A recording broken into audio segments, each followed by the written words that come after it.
Hey guys, what's going on, dudes? It is David here. We are back with another video. Now, in this video, guys, it shall be something very interesting. I decided to wear this because today it's not going to be a normal sports news video. Today, considering it's almost Christmas, I've decided I'm going to tell you guys on how I fell in love with the sport that is NASCAR. Now, when it comes to NASCAR, I started watching NASCAR in about 2005. It was the first sport I've ever watched. I didn't watch football at the time. I didn't watch NFL at the time. I didn't watch basketball at the time. NASCAR was the first sport that I ever loved.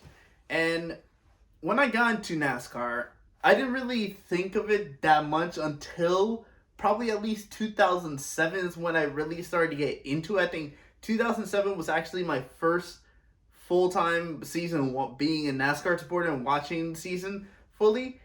But I did know this.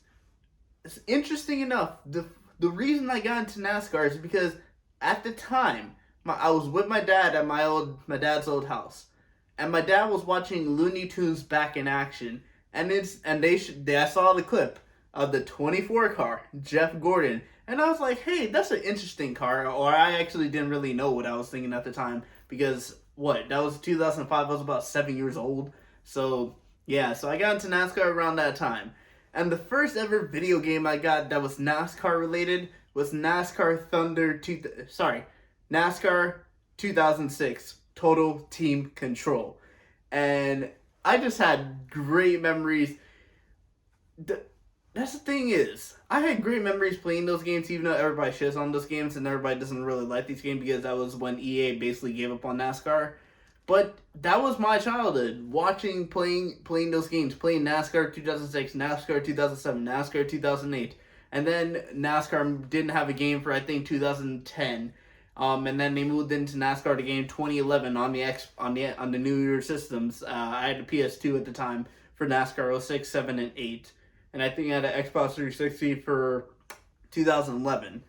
But I look back at me starting to watch NASCAR, and I don't have any regrets about anything, because a lot of people that know me, they've wondered when I've told them about my favorite sport and why it is my favorite sport.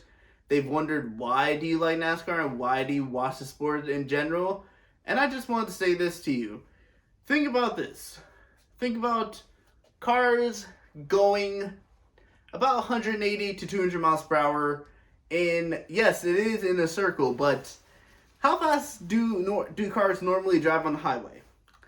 From my experience, the fastest I've ever been in a car on the highway is probably close to at least 100 miles per hour. And that is on the limit of what I am saying. These guys are going over close to 200 miles per hour. Yes, it's in a circle, but you gotta realize also, it's on a track that has banking. Most highways do not have banking like NASCAR tracks. I've been to Homestead and I've seen the banking.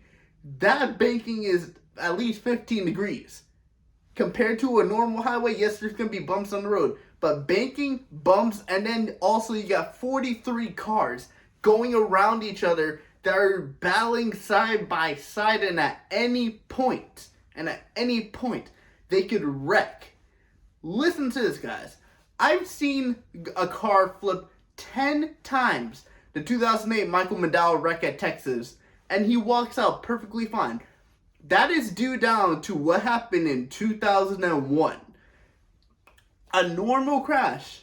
Dale Earnhardt hits the wall at an angle, and just because he was not wearing his Hans device, which apparently he didn't see, he said he didn't want to wear Hans device, that cost him his life. And unfortunately, Dale Earnhardt is not here today. But since then, NASCAR is probably one of the most safest motorsports out there. And I know for a fact that if it wasn't for that, I probably wouldn't have gone into NASCAR as it is right now. And you could probably tell by what I'm wearing right now who was my favorite driver when it came to NASCAR season or NASCAR series in general. My favorite driver was Jeff Gordon. I have a jacket with Jeff Gordon. I just bought this year. This hat I got was from 2015 when I went in person to go watch the final race of Jeff Gordon's full-time career at Homestead in 2015. I was there. I went to go see him battle for the championship. He ended up finishing third in the championship. Kyle Busch ended up getting his win that year. But I'm still very happy to see Jeff Gordon, to have been a Jeff Gordon fan from 2005 to today, even though Jeff Gordon's not racing. I'm still a fan of Jeff Gordon no matter what. Jeff Gordon will always be my driver from NASCAR. Now, throughout the early years of me watching NASCAR, I had to deal with a certain five-time, at the time, champion, winning 2006, 2007, 2008, 2009, and 2010. And you guys all know who I'm talking about. Is Jimmie Johnson, a.k.a. seven-time now, as he's a seven-time champion. But back then, I watched Jeff Gordon battle Jimmie Johnson for the 07 and 09 championships, 2007 and 2009 championships. And I look back at the 2007 season. When it comes to Jeff Gordon's career, I look back at two seasons, 2007 and 2014. Because those are seasons that Jeff Gordon should have at least had won the championship if it wasn't for a certain circumstance. And you could probably add 2009 in there if it wasn't for the playoff system. 2007 is the most definite situation that the playoff system cost Jeff Gordon the championship, because this man had multiple top 10s and multiple top 5s, better than Jimmie Johnson, had a higher average finish than Jimmie Johnson, and he lost the championship based off the point system, based off the playoff system.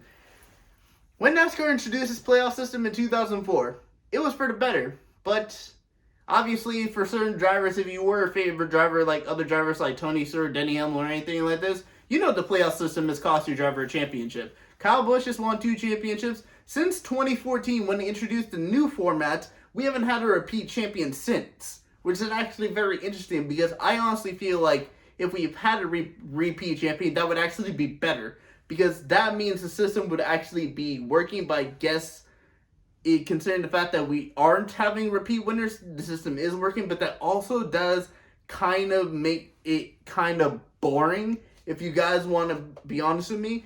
Because what was the thing about Jimmie Johnson? When Jimmie Johnson won 5 straight, that was history setting, because nobody's ever done that 5 straight. And the guy that won the next championship was in 2011, and it was Tony Stewart. Tony Stewart won the next championship. And even that championship battle, he beat Carl Edwards by 0 points. He got the championship based off the wins in the playoffs. He had 5 wins in the final 10 races, and that ended up getting him the championship, with Carl Edwards finishing second, not only in the championship, but in the race.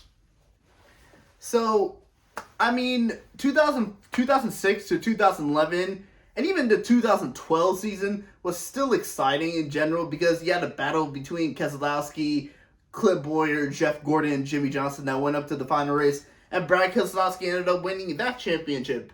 But since 2013, which was Jimmie Johnson's 6 championships, and then they introduced the playoff format, the one that we have currently right now, where you make it to the Final Four, and if you win, you're into the Final Four, and in the Final Four battle in the final race. It used to be Homestead. I have no idea why they changed it from Homestead, because I guess if Homestead upgraded, like their infield, then they would have kept the championship race. But I just want to see Homestead back as a championship race, because that was a good thing. Homestead had always been the championship race since, I think, 2001. And when they changed it to Phoenix, I was just like, why?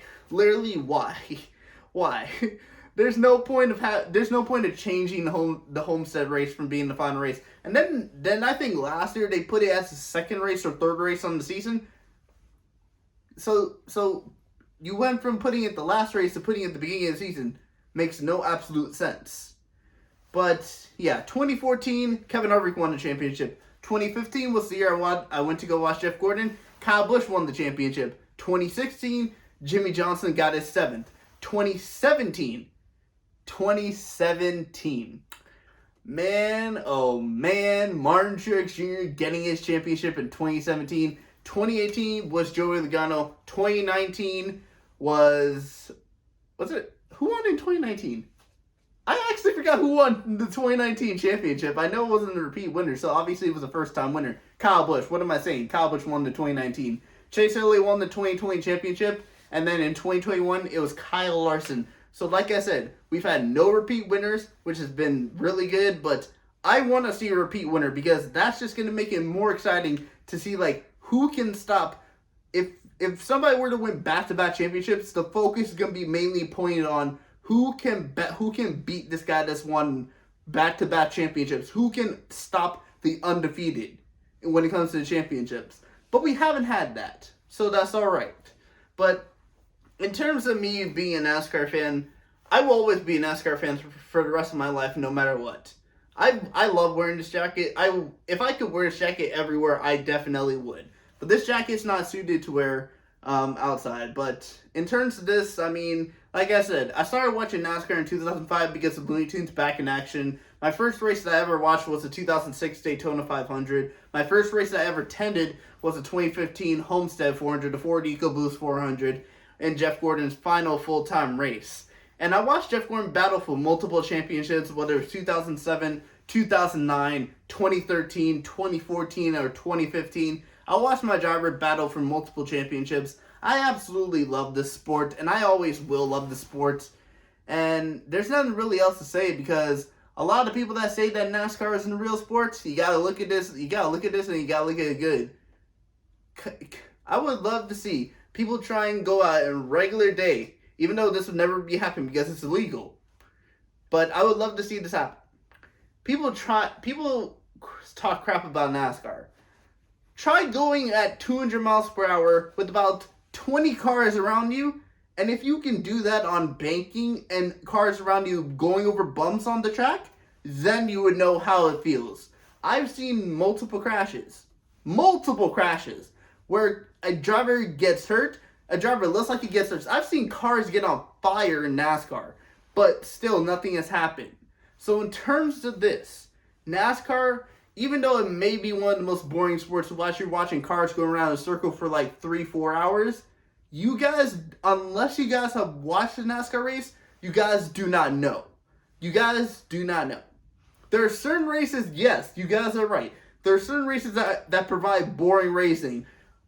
Unfortunately, Indianapolis 500. But for all these people that haven't watched NASCAR, the Daytona 500 is coming up in February. If you guys want to start watching NASCAR and getting into NASCAR, check out that race, because the Daytona 500 has always been one of the most exciting races of the season. It's the opening race of the NASCAR season.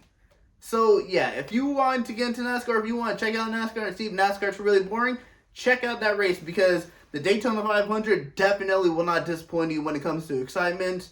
And in terms of my passion for NASCAR, it will never die. It never will. I love the sport. I love it for all my life. I love it for my life. NASCAR is the one sport I love the most, and it is and always will be my life. And that's just plain and simple. My future, I hope, is with the NASCAR business, whether it's with Fox Sports or whether it's with NBC Sports or ESPN. I want to be part of the NASCAR business, and that's what I'm working on. So yeah, in terms of this, thank you guys for watching this video. But anyway, guys, I will see you guys all later. Peace.